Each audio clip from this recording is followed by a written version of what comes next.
Next chapter है electrochemistry. क्या होता है इलेक्ट्रोकेमिस्ट्री? इलेक्ट्रोकेमिस्ट्री केमिस्ट्री की वो ब्रांच है जिसमें हम स्टडी करते हैं रिलेशनशिप के बारे में, किसके किसके, इलेक्ट्रिकल एनर्जी और केमिकल एनर्जी। ठीक है, और क्या पढ़ते हैं, इनका कन्वर्जन पढ़ते हैं, मतलब इलेक्ट्रिकल एनर्जी कैसे केमिकल एनर्जी में बदलेगी और केमिकल एनर्जी कैसे इलेक्ट्रिकल एनर्जी में बदलेगी। यानी इलेक्ट्रोकेमिस्ट्री केमिस्ट्री की वो ब्रांच है जिसमें हम इलेक्ट्रिकल और केमिकल एनर्जी के रिलेशनशिप और उसके इंटर कन्वर्जन यानी आपस में बदलने के बारे में पढ़ते हैं। ठीक है, हमारा पहला टॉपिक है बेटा electrochemical cell.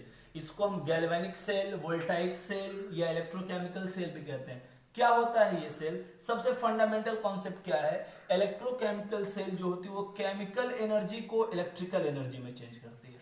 Electrochemical cell chemical energy को किस में बदलती है?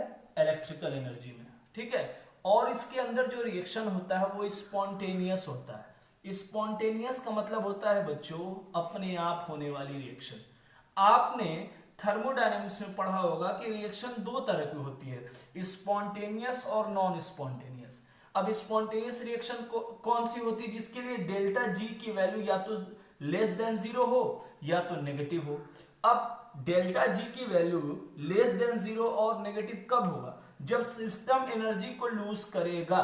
जब सिस्टम एनर्जी को लूज करेगा तो ऐसे कंडीशन में जो रिएक्शन होती है वो क्या होती है? स्पॉन्टेनियस होती है। बात समझ में आई? ऐसे रिएक्शन को हम क्या कहते हैं? Spontaneous reaction. ऐसी रिएक्शन जो अपने आप हो उसको कहते हैं स्पॉन्टेनियस रिएक्शन, और ऐसा सेल जो केमिकल एनर्जी को इलेक्ट्रिकल एनर्जी में बदल दे उसको कहते हैं इलेक्ट्रोकेमिकल सेल, गैल्वेनिक सेल या वोल्टाइक सेल। ठीक है, चलो जो इलेक्ट्रोकेमिकल सेल में सबसे इंपॉर्टेंट चीज है जो आपको समझना है, क्या? इलेक्ट्रोकेमिकल सेल में एनोड नेगेटिव होता है। क्या होता है? नेगेटिव। एनोड लेफ्ट साइड पे होता है और वहां ऑक्सीडेशन होता है। एनोड नेगेटिव होता है, लेफ्ट साइड पे होता है और ऑक्सीडेशन होता है। कैथोड जो होता है वो पॉजिटिव होता है, राइट साइड पे होता है और वहां क्या होता है? रिडक्शन होता है। ठीक, अब देखो इलेक्ट्रोकेमिकल सेल में दो चैम्बर होते हैं, जैसा कि आप देख रहे हो दो चैम्बर है। ठीक, दोनों चैम्बर में इलेक्ट्रोड्स लगे होते हैं। ठीक, यहाँ पे जिंक का इलेक्ट्रोड लगा होता है, तो जिसका इलेक्ट्रोड लगा होता है उसी का सॉल्ट लेते हैं और कॉन्सेंट्रेशन कितना है? 1 मोलर। यहाँ पे देखो कॉपर का इलेक्ट्रोड है, तो जिसका इलेक्ट्रोड लगा रहता है उसी का हम सॉल्ट लेते हैं। बात समझ में आ रही है? इसको हमने एक एक्सटर्नल सर्किट से जोड़ दिया। अंदर क्या होता है? एक इंटरनल सर्किट होता है, इन्वर्टेड यू ट्यूब होता है जिसको हम कहते हैं सॉल्ट ब्रिज। क्या कहते हैं? Salt bridge. अब देखो हमने क्या बताया कि एनोड पर क्या होता है? ऑक्सीडेशन होता है। तो ऑक्सीडेशन क्या होता है? Loss of electron. तो जब जिंक इलेक्ट्रॉन को लॉस करेगा तो Zn2 पॉजिटिव में चेंज हो जाएगा कि नहीं? हो जाएगा। तो Zn2 पॉजिटिव्स के आयन इधर सॉल्यूशन में आने लगेंगे। यहां पे देखो जो कॉपर 2 पॉजिटिव है वो 2 इलेक्ट्रॉन लेके कॉपर में क्या हो जाएगा? रेड्यूस हो जाएगा। अब समझो, जैसे ही जिंक क्या होगा? ऑक्सीडाइज होगा, इसके 2 इलेक्ट्रॉन इस सर्किट से इधर आएंगे। मतलब क्या? एनोड से कैथोड की तरफ जाएंगे। और हमने पढ़ा है कि अगर को इलेक्ट्रॉन एनोड से कैथोड की तरफ जाएगा तो करंट उल्टा होगा, कैथोड से एनोड की तरफ आएगा। अब ये जो 2 इलेक्ट्रॉन जा रहे हैं उसको Cu2 पॉजिटिव क्या करेगा? कैप्चर करेगा, और कैप्चर करके यहाँ पे डिपॉजिट हो जाएगा। बात समझ में आ रही है कि नहीं? अब धीरे धीरे क्या होगा कि जो जिंक का इलेक्ट्रोड है वो पतला होता जाएगा। क्यों? क्योंकि Zn2 पॉजिटिव सॉल्यूशन में आ रहा है, और कॉपर का इलेक्ट्रोड मोटा होता जाएगा क्योंकि कॉपर डिपॉजिट हो रहा है इस वाले इलेक्ट्रोड पे। अब इस प्रॉब्लम को दूर करने के लिए क्या किया जाता है? सॉल्ट ब्रिज का यूज किया जाता है। बात समझ में आ रही है? इस प्रॉब्लम को दूर करने के लिए सॉल्ट ब्रिज का यूज किया जाता है, और इसमें इलेक्ट्रोलाइट्स ले सकते हैं, KCl ले सकते हैं, अमोनियम नाइट्रेट ले सकते हैं, पोटेशियम नाइट्रेट ले सकते हैं।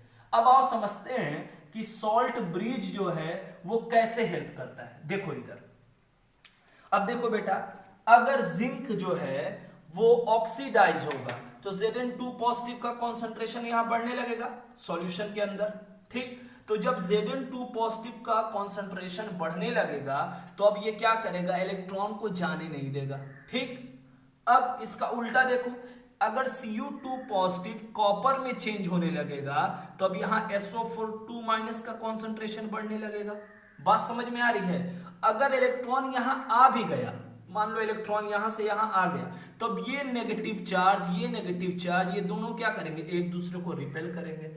अब इस प्रॉब्लम को दूर करने के लिए मान लो हमने सॉल्ट ब्रिज में पोटेशियम क्लोराइड लिया है, तो अब इसको न्यूट्रलाइज करने के लिए क्या चाहिए, नेगेटिव आयन चाहिए ना, तो क्लोरीन इधर चला आएगा। और इसको न्यूट्रलाइज करने के लिए पॉजिटिव आयन चाहिए ना, तो क्या होगा, पोटेशियम इधर चला जाएगा। इसीलिए सॉल्ट ब्रिज का यूज करते हैं कि सॉल्ट ब्रिज इलेक्ट्रिकल न्यूट्रलिटी को मेंटेन करता है। अब जब सॉल्ट ब्रिज इलेक्ट्रिकल न्यूट्रलिटी को मेंटेन करता है और क्या करता है, इंटरनल सर्किट को कंप्लीट करता है। एक बार और इधर आओ। अब देखो हमने क्या देखा कि यहाँ पे ऑक्सीडेशन हो रहा है, यहाँ पे रिडक्शन हो रहा है। बात समझ में आ रही है? अगर ओवरऑल रिएक्शन देखोगे तो ये दो इलेक्ट्रॉन और ये दो इलेक्ट्रॉन कट जाएंगे, तो ओवरऑल रिएक्शन हमारा क्या आएगा, ये आ जाएगा। बात समझ में आ रही है? अब अगर इसका पोटेंशियल डिफरेंस निकालना तो आप क्या करोगे, E nought cell equal to E nought R minus E nought L. R का मतलब क्या है, आर का मतलब कैथोड है, क्योंकि कैथोड पे क्या होता है, रिडक्शन। और ए का मतलब क्या है, एनोड है। अब देखो अगर कोई कहे कि सर इसका ऑब्जर्वेशन क्या है, तो ऑब्जर्वेशन ये है कि जिंक लूजेस वेट, जिंक का वेट कम हो रहा है, ठीक। अब जब जिंक का वेट कम हो रहा है तो इलेक्ट्रॉन का फ्लो कहां होगा, एनोड से कैथोड की तरफ। देखो एनोड से कैथोड की तरफ। और हम जानते हैं कि अगर इलेक्ट्रॉन का फ्लो एनोड से कैथोड की तरफ होगा तो करंट का फ्लो कैथोड से एनोड की तरफ होगा। और ऑब्जर्वेशन क्या है कि कॉपर का वेट बढ़ रहा है ना जी, कॉपर का वेट Cu2 पॉजिटिव कॉपर में रिड्यूस हो रहा है। उसके बाद क्या है, सॉल्ट ब्रिज का क्या रोल है, सॉल्ट ब्रिज जो है वो इलेक्ट्रिकल न्यूट्रलिटी को मेंटेन करता है और क्या करता है, इंटरनल सर्किट को कंप्लीट करता है, ठीक है। अब देखो बेटा क्राइटेरिया क्या है, इस इलेक्ट्रोलाइट को आप लेने से पहले आप ये ध्यान देना है कि जो केटायन है और जो एनायन है उसका साइज सेम होना चाहिए। केटायन और एनायन का साइज क्या होना चाहिए, सेम होना चाहिए। और जो सॉल्ट ब्रिज में जो आप ये ले रहे हो इलेक्ट्रोलाइट, वो मेन इलेक्ट्रोलाइट से रिएक्शन ना करे। मतलब क्या, केटायन और एनायन का साइज सेम हो, सॉल्ट ब्रिज में जो इलेक्ट्रोलाइट लिया है वो मेन इलेक्ट्रोलाइट से रिएक्शन ना करे, ठीक। तो ये सब सारी बातें किसके बारे में, हमारा इलेक्ट्रोकेमिकल सेल। एक क्विक रिव्यू देते हैं आपको कि इलेक्ट्रोकेमिकल सेल वो सेल है जो क्या करती है, केमिकल एनर्जी को इलेक्ट्रिकल एनर्जी में चेंज करती है। इसमें दो चेंबर होते हैं, एक पे ऑक्सीडेशन होता है, दूसरे पे रिडक्शन होता है। एक सॉल्ट ब्रिज लगाते हैं जो इलेक्ट्रिकल न्यूट्रलिटी को, इंटरनल सर्किट को मेंटेन करता है और इलेक्ट्रिकल न्यूट्रलिटी को मेंटेन करता है। होता क्या है, इसमें दो चेंबर्स होते हैं, ठीक है। अब इसके बाद समझ में नहीं आता है तो आप क्वेश्चन पूछ सकते हैं। Thank you.